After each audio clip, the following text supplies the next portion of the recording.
നമസ്കാരം, ഞാൻ ബിജീഷ് ഉള്ളൂർ. നമുക്ക് Nifty, bank Nifty, fin Nifty ഇന്ന് സംഭവിച്ചത് എന്താ നമുക്ക് നോക്കാം. അതുപോലെ തന്നെ വരും ദിവസങ്ങളിൽ നമുക്ക് നിഫ്റ്റി, ഫിൻ നിഫ്റ്റിനെ ബാങ്ക് നിഫ്റ്റിനും മാനേജ് ചെയ്യുന്നത് എങ്ങനെയാണെന്ന് നമുക്ക് നോക്കാം.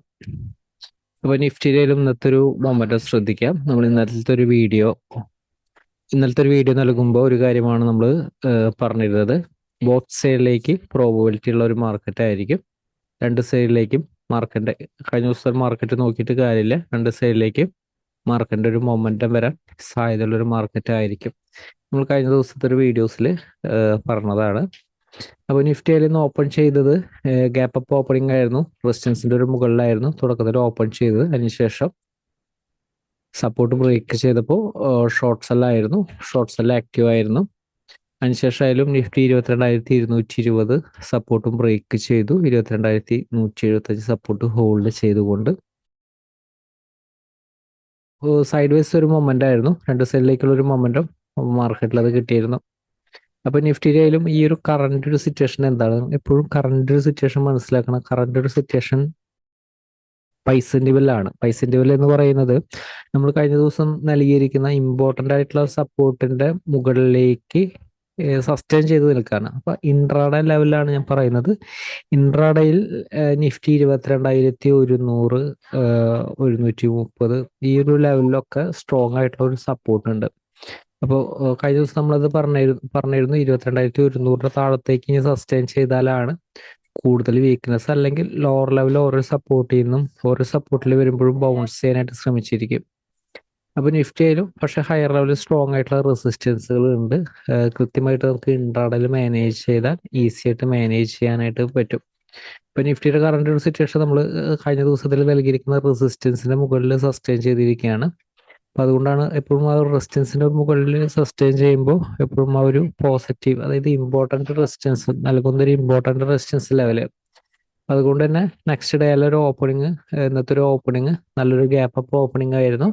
അതിനുശേഷമായിരുന്നു ഹയർ ലെവലിൽ നിന്ന് ഒരു പ്രോഫിറ്റ് ബുക്കിംഗ് വന്നിരുന്നത്. അപ്പൊ എപ്പോഴും ശ്രദ്ധിക്കുക, ഇമ്പോർട്ടന്റ് ആയിട്ടുള്ള റെസിസ്റ്റൻസിന്റെ മുകളിലേക്ക് സസ്റ്റെയിൻ ചെയ്യുമ്പോൾ ചിലപ്പോൾ നെക്സ്റ്റ് ഡേയിൽ ആ ഒരു വലിയൊരു ബൈ മൊമെന്റം വരാൻ സാധ്യതയുണ്ട്. അതുപോലെ ഇമ്പോർട്ടന്റ് ആയിട്ടുള്ള സപ്പോർട്ടിന്റെ താഴത്തേക്ക് ക്ലോസ് ചെയ്യുമ്പോൾ ചിലപ്പോൾ ഒരു നല്ലൊരു ഗ്യാപ്പ് ഡൗൺ ഒരു ചാൻസ് ഉണ്ട്. അപ്പോൾ ഓരോ ദിവസത്തെ ഒരു മാർക്കറ്റും പറയുന്ന ഒരു കാര്യങ്ങളൊക്കെ ശ്രദ്ധിച്ചാൽ നമുക്ക് മനസ്സിലാവും. അപ്പോൾ നിഫ്റ്റി ആയാലും ഇപ്പോൾ നമുക്കൊരു നിഫ്റ്റിയുടെ ഒരു സിറ്റുവേഷൻ ആയാലും മെയിൻ ആയിട്ടുള്ള ഒരു സപ്പോർട്ട് ചെയ്യുന്ന ഒരു ബൗൺസ് ചെയ്യുന്ന ഒരു പോലെയാണ് നിഫ്റ്റി ഇപ്പോൾ നിൽക്കുന്നത്. പക്ഷെ ഹയർ ലെവലിൽ നിന്ന് ആ ഒരു പ്രഷർ ഉണ്ടായിരിക്കും. കൃത്യമായിട്ട് സപ്പോർട്ട് റെസിസ്റ്റൻസ് അനുസരിച്ച് മാനേജ് ചെയ്താൽ വരും ദിവസത്തെ എക്സ്പയറി വളരെ ഈസി ആയിട്ട് നമുക്ക് മാനേജ് ചെയ്യാനായിട്ട് സാധിക്കും. ഏതാണ് റൈറ്റ് ആയിട്ടുള്ള സപ്പോർട്ട്? നമ്മൾ ഡെയിലി ടൈം ഫ്രെയിം നോക്കുകയാണെങ്കിൽ നിഫ്റ്റിയുടെ ഒരു ഡെയിലി ടൈം ഫ്രെയിം നോക്കുകയാണെങ്കിൽ നിഫ്റ്റി കാണാം എക്സാക്റ്റ് ആയിട്ട് ഇവിടുന്ന് ബൗൺസ് ചെയ്ത് കാണാം. നമ്മൾ നൽകിയിരുന്നതാണ് ഈ ഒരു ലെവലിൽ നിന്ന് അഗ്രസീവായിട്ട് ഷോർട്ട്സിന്റെ ഓപ്പർച്യൂണിറ്റി യൂട്ടിലൈസ് ചെയ്യരുത് ഇൻട്രാഡേയിൽ. എക്സാക്റ്റ് ആയിട്ട് നമ്മൾ പറഞ്ഞതാണ്. എക്സാക്റ്റ് ആയിട്ട് ഇവിടെ നിന്നാണ് ഒരു ബൗൺസ് ചെയ്തിരിക്കുന്നത്. അപ്പോൾ ഇനിയായാലും നിഫ്റ്റിക്ക് ഈ ഒരു ബൗൺസ് ചെയ്ത ഒരു ബൈസിന്റെ ലെവലിൽ സസ്റ്റെയിൻ ചെയ്യണമെങ്കിൽ ഇമ്പോർട്ടൻ്റ് ആയിട്ടുള്ള സപ്പോർട്ടുകളൊക്കെ സസ്റ്റെയിൻ ചെയ്ത് നിലനിൽക്കണം. അതിനനുസരിച്ചാണ് നിഫ്റ്റിയുടെ ഒരു മൊമെന്റം പറയാനായിട്ട് സാധിക്കുന്നത്. അപ്പോൾ വരും ദിവസങ്ങളിൽ റൈറ്റ് ആയിട്ടുള്ള ഒരു സപ്പോർട്ട് റെസിസ്റ്റൻസ് കണ്ടുപിടിച്ച് നമുക്ക് വളരെ ഈസി ആയിട്ട് നമുക്ക് ട്രേഡ് ചെയ്യാം. അപ്പോൾ ഏതാണ് റൈറ്റ് സപ്പോർട്ട് റെസിസ്റ്റൻസ്? വരും ദിവസങ്ങളിൽ നിഫ്റ്റിനെയും മാനേജ് ചെയ്യുമ്പോൾ റെസിസ്റ്റൻസ് കാണുന്നത്, റെസിസ്റ്റൻസ് സപ്പോർട്ട് ഈ ഒരു റേഞ്ചിന്റെ ഉള്ളിൽ റെസിസ്റ്റൻസ് സപ്പോർട്ട് കാണുന്നില്ല. ഈ ഒരു കുറച്ചൊരു വൈഡ് ആയിട്ടുള്ള ഒരു റേഞ്ച് ആണ്. അതായത് 21,155, 250. അപ്പൊ ഈ ഒരു 100 പോയിന്റ് റേഞ്ചിന്റെ ഉള്ളിലാണെങ്കിൽ ഒരു ചെറിയൊരു റേഞ്ചിന്റെ ഉള്ളിൽ സസ്റ്റെയിൻ ചെയ്ത് നിലനിൽക്കാൻ തന്നെയാണ് സാധ്യത. പക്ഷെ റൈറ്റ് ആയിട്ടുള്ള ഒരു ബൈ ഓപ്പർച്യൂണിറ്റി ആണെങ്കിൽ 22,250 മുകളിൽ ഓപ്പൺ ചെയ്യുക, അല്ലെങ്കിൽ ഓപ്പണിംഗ് ക്യാനിൽ തന്നെ ഇതുമ്പോൾ ബ്രേക്ക് ചെയ്താൽ നമുക്ക് നല്ലൊരു ബൈ ഓപ്പർച്യൂണിറ്റിക്ക് സാധ്യതയുണ്ട്. ബൈ ഓപ്പർച്യൂണിറ്റി യൂട്ടിലൈസ് ചെയ്യാം. 22,300 അടുത്ത റെസിസ്റ്റൻസ്. 300 ക്വിക്കായിട്ട് പ്രോഫിറ്റ് ബുക്കിംഗ് നടത്താൻ ശ്രമിക്കുക. 300 മുകളിലായാലും 340 റെസിസ്റ്റൻസ് ആണ്. തിരിച്ച് താഴോട്ട് വരികയാണെങ്കിൽ 300 താഴത്തേക്ക് വന്നാൽ വീക്ക്നെസ് ആണ്. ഷോർട്ട്സ് ആൻഡ് ഓപ്പർച്യൂണിറ്റി യൂട്ടിലൈസ് ചെയ്യാം. ഓപ്പൺ ചെയ്യുന്നത് ചെറിയൊരു ഗ്യാപ്പ് അപ്പ് ഓപ്പണിംഗ് ആണ്. 22,250 താഴെയാണെങ്കിൽ ഷോർട്ട് സെല്ല് സാധ്യതയുണ്ട് ചെറിയ ടൈം ഫ്രെയിമിൽ. കാരണം റെസിസ്റ്റൻസിന്റെ താഴെയാണ് നിഫ്റ്റിയുടെ ഓപ്പണിംഗ്. ചെറിയ ടൈം ഫ്രെയിമിൽ ലോ താഴോട്ട് ബ്രേക്ക് ചെയ്ത ഷോർട്ട്സിന്റെ ഓപ്പർച്യൂണിറ്റി യൂട്ടിലൈസ് ചെയ്യുക. പക്ഷെ ലോവർ ലെവൽ 22,155 സപ്പോർട്ട്. ഈ ഒരു സപ്പോർട്ട് ഇന്ന് വന്നിരിക്കുന്ന ആ ഒരു ലോര റേഞ്ചിലാണ് വരുന്നത്. അപ്പോൾ in case gap down opening ആയിരുന്നാലും ഈ ഒരു ലെവലിൽ നിന്ന് ചിലപ്പോൾ ഒരു ബൗൺസ് ചെയ്യാൻ സാധ്യതയുണ്ട്. അപ്പോൾ ഇൻ കേസ് ഇതിൻ്റെ ഒരു താഴത്തേക്ക് ഒരു ഓപ്പണിംഗ് വന്നാൽ, അല്ലെങ്കിൽ ഇതിൻ്റെ താഴെ ഒരു ഓപ്പൺ ചെയ്തു ചെറിയ ടൈം ഫ്രെയിമിൻ്റെ ലോ ബ്രേക്ക് ചെയ്താൽ ക്വിക്കായിട്ടുള്ള ഫാള് കിട്ടുമെങ്കിലും പ്രത്യേകം ശ്രദ്ധിക്കുക, 22,100 സപ്പോർട്ടായിട്ട് ആക്ട് ചെയ്യുക, 100 താഴെയാണ് സപ്പോർട്ടായിട്ട് ആക്ട് ചെയ്യുക. അപ്പോൾ 22,085 സപ്പോർട്ടായിട്ട് നിലനിർത്തിക്കൊണ്ട് 22,110 മുകളിലേക്ക് സസ്റ്റെയിൻ ചെയ്യുമ്പോൾ ബൈ ഓപ്പർച്യൂണിറ്റി യൂട്ടിലൈസ് ചെയ്യുക. പക്ഷേ ഈ ഒരു ലെവലിൽ നിന്നായാലും ക്വിക്കായിട്ടുള്ള ഒരു പ്രോഫിറ്റ് ബുക്കിംഗ് ആണ് സേഫ്. കാരണം ഓൾറെഡി ബൈയിൽ നിലനിൽക്കുന്നത് അതായത് റെസിസ്റ്റൻസിന്റെ മുകളിൽ ഇൻട്രാഡ റെസിസ്റ്റൻസിന്റെ മുകളിൽ സസ്റ്റെയിൻ ചെയ്തുകൊണ്ടാണ് ഇത് പറയുന്നത്. ഈ ഒരു ലെവലിൽ നിന്ന് ചിലപ്പോൾ ഒരു ബൗൺസ് ചെയ്യാനായിട്ട് ശ്രമിച്ചുകൊണ്ടിരിക്കും.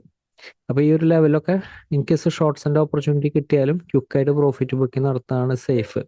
ഇപ്പോൾ 22,85 താഴെയാണ് ഓപ്പൺ ചെയ്യുന്നത്, അതായത് സപ്പോർട്ടിന്റെ ഒരു താഴെയാണ്. ഈ ഒരു സപ്പോർട്ടല്ല, ഏതൊരു സപ്പോർട്ടായാലും ഇങ്ങനെയാണ് വർക്ക്ഔട്ട് ചെയ്യേണ്ടത്. ചെറിയ ടൈമിന്റെ ഷോർട്ട്സിന്റെ ഓപ്പർച്യൂണിറ്റിക്ക് ഇമ്പോർട്ടൻസ് നൽകുക. അടുത്ത സപ്പോർട്ട് 22,030 അടുത്തൊരു സപ്പോർട്ട് വരുന്നത്. അതിനുശേഷം 21,950 അടുത്ത സപ്പോർട്ട് വരുന്നത്. ഇപ്പൊ നിഫ്റ്റിയിലായാലും ഇത്ര ലെവലുകൾ ഫോളോ ചെയ്ത് എക്സാക്റ്റ് ആയിട്ടുള്ള ഒരു ട്രെൻഡിൽ നിലനിൽക്കാനായിട്ട് ശ്രദ്ധിക്കുക. നമുക്ക് ബാങ്ക് നിഫ്റ്റി നോക്കാം. ഇന്ന് ഫിൻ നിഫ്റ്റി ഗ്രാഫാണത്. ഫിൻ നിഫ്റ്റി വർക്ക് ചെയ്ത് നോക്കാം. ഇന്ന് ഫിൻ നിഫ്റ്റിയിൽ ഓപ്പൺ ചെയ്തത് സപ്പോർട്ടിന്റെ ഒരു മുകളിലാണ്. 21,210 നോക്കി കഴിഞ്ഞാൽ അറിയാൻ സാധിക്കും. തുടക്കത്തിൽ ഒരു പ്രോഫിറ്റ് ബുക്കിംഗ് വന്നെങ്കിലും 21,210 സപ്പോർട്ട് ഹോൾഡ് ചെയ്ത് മുകളിലേക്ക് ഒരു ബൗൺസ് നടത്തി 22,210 താഴത്തേക്ക് വന്നപ്പോൾ വീക്ക്നെസ് ആയി ഷോർട്ട്സ് എല്ലാം ആക്റ്റീവ് ആയെങ്കിലും ഒരു സൈഡ് വേസ് ഒരു മൊമെന്റ് ആയിരുന്നു, വോളറ്റാലിറ്റി ഉണ്ടായിരുന്നു. 22,140 സപ്പോർട്ട് എക്സാക്റ്റ് ആയിട്ട് ഈ ഒരു ലെവലിൽ നിന്നൊക്കെ ഒരു ബൗൺസ് വന്ന് ശ്രദ്ധിക്കുക.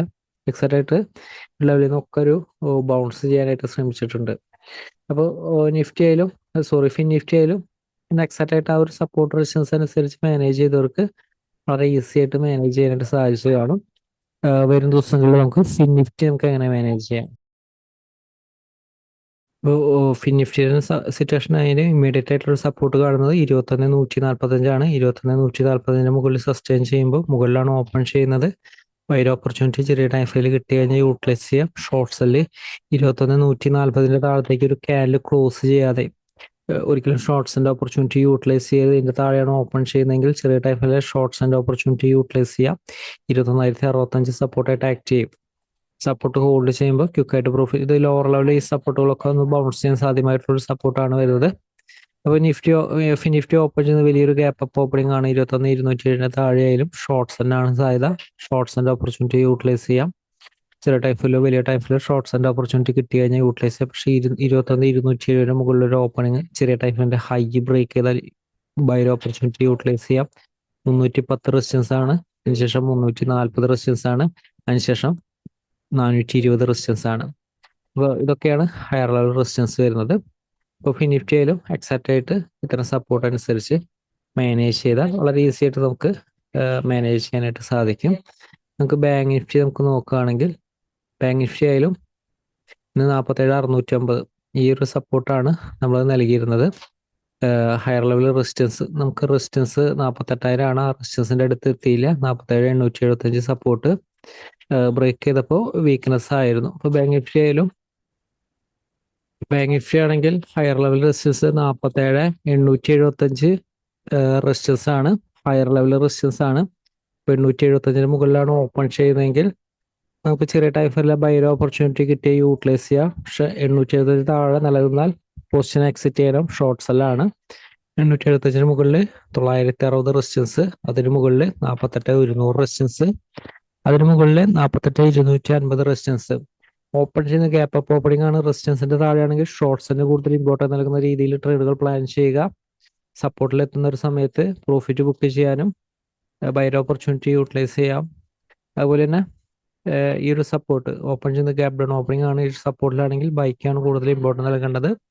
സപ്പോർട്ടിന്റെ താഴെ ഓപ്പൺ ചെയ്ത് ചെറിയ ടൈമിലെ ലോ താഴത്തേക്ക് ബ്രേക്ക് ചെയ്താൽ ഷോർട്ട്സിന്റെ ഓപ്പർച്യൂണിറ്റി യൂട്ടിലൈസ് ചെയ്യാം. 47,475 ലോവർ ലെവൽ സപ്പോർട്ട് വരുന്നത്. അതിനുശേഷമായാലും ബാങ്ക് നിഫ്റ്റി സപ്പോർട്ട് 47,310 ഒക്കെ ബൗൺസ് ചെയ്യാൻ സാധ്യമായിട്ടുള്ള ഒരു സപ്പോർട്ടാണ് വരുന്നത്.